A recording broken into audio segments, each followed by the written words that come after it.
Kami ba ang lumalabag sa batas? Hindi! Bakit kami ang pinapaikutan nyo at kami ang pinapaalis nyo? Dapat ang pinapaalis nyo mga magnanakaw, di ba? Tama! Gusto nyo ba magaling? Gusto nyo ba kaming mga Pilipino nagpapasweldo sa inyo ang matakot sa inyo? Sir, pawis lang kami. Sir, ano lang wag nyo lang kaming i-disperse. Nakita nyo naman, nagbe-bent out lang. Mula doon hanggang dito, lahat kami galit. Walang nananakit. Okay? Hindi kami kriminal para kami ang pigilan nyo. Dapat nga, sabi nga ng mga bata, gusto nilang maging pulis para manghuli ng magnanakaw. Tama! Nakagtiwala sa pulis! Magtambay na lang ako. Pero asan yung mga pulis? Pinipigilan tayo habang ginagawa natin yung trabaho nila. Kaya namin kayo sinisweldohan para huliin ang mga magnanakaw. Hindi para gawin namin yung trabaho nyo. Pinapasweldohan na namin kayo para huliin yung mga magnanakaw.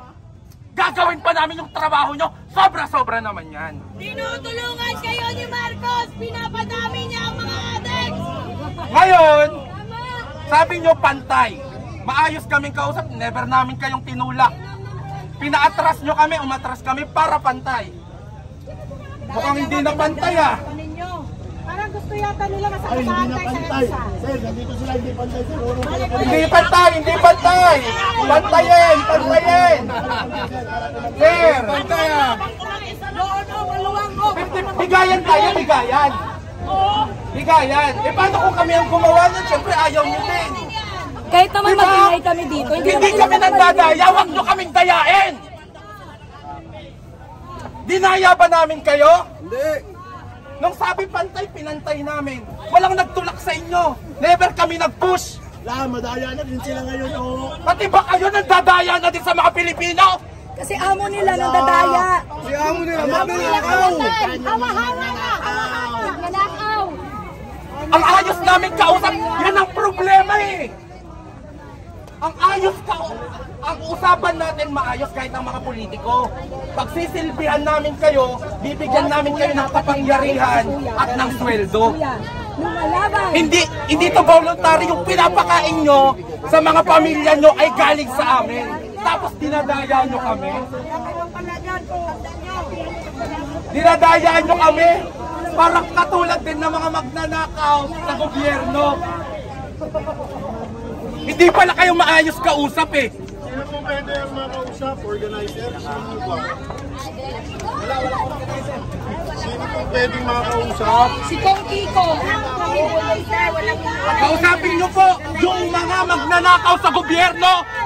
Si Kong Kiko po! Dapat matagal nyo na lang ginawa na kausapin ang mga magnanakaw sa gobyerno.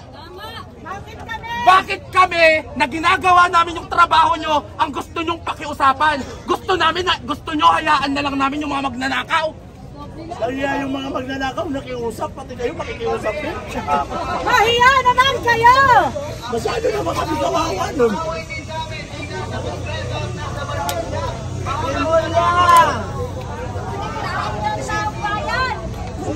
Sana matauhan ka! Wala dito yung mga kriminal. Nandito kami actually para tulungan kayo na huliin yung mga kriminal. Nandito kami para actually tulungan kayo na gawin yung mga trabaho nyo na manghuli ng mga magnanakaw.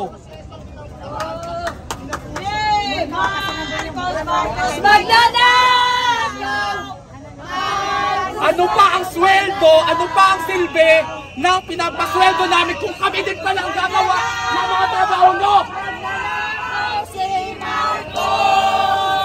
One more! Marcos! Marcos Magnanakaw! Marcos! Marcos Magnanakaw! Marcos! Marcos Magnanakaw! Magnanakaw! Si Marcos! Uulitin ko, alam natin na hindi natin kaaway ang mga pulis, tama? Yes! Tama! Oh, next! Pagkos, kakampi natin sila. Nagsasabing to serve and protect. Ibabalik din naman kayo kung sakali buhay nyo o lumisin nyo. Alang-alang sa inyong mga pamilya. So now, this is all my challenge to you guys. Look at your children's eye and talk to them, ask them, am I doing the right job? Protect these crooked politicians. I dare you all. Tignan nyo, bata sa mata ang mga anak ninyo. Tingnan ninyo, kahabag-habag, nakalagay. Boss, alam ko po kung paano yung iba sa inyo nakatira sa mga squatter area. Alam ko yun. May mga barkada ko, may mga pinsan ako, nakatira sa squatter area.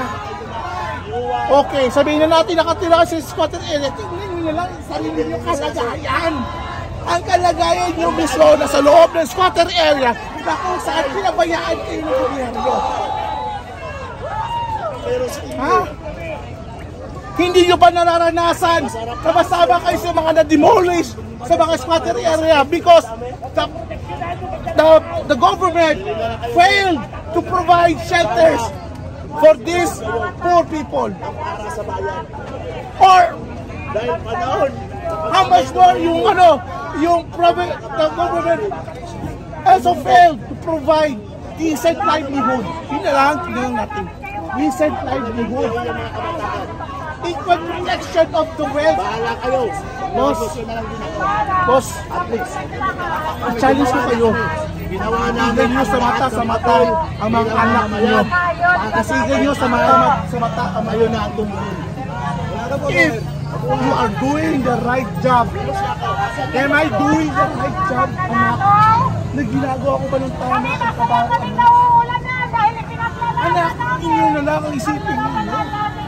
Bossing, to tell you all, I am a PWD! Half of my visions is already blind. Kaliwa na mata ko bulag na. May putang ina na dito ako. Sa harapan ninyo, hinaharap ko kayo. Para sabihin sa inyo, ginagawa ko ito para sa anak ko. PWD ako. I'm half blind. That's for the fact. And if you don't want to believe me, I have with me my PWD card. Putang ina. Bossing, ma-realize ko naman sana ang importance ng ginagawa namin dito. Mata sa mata, tignan nyo ng anak ninyo. I tell you all, na matapos na to, umuwi ka ng bahay, kausapin nyo anak nyo. Masinsina na. Ito, dispersal. Bossing, dispersal naman nasin.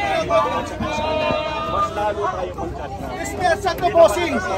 You're doing a dispersal. Alam ko, dapat ang pinapaikutan niyo yung mga kriminal. Yung kriminal ba kami?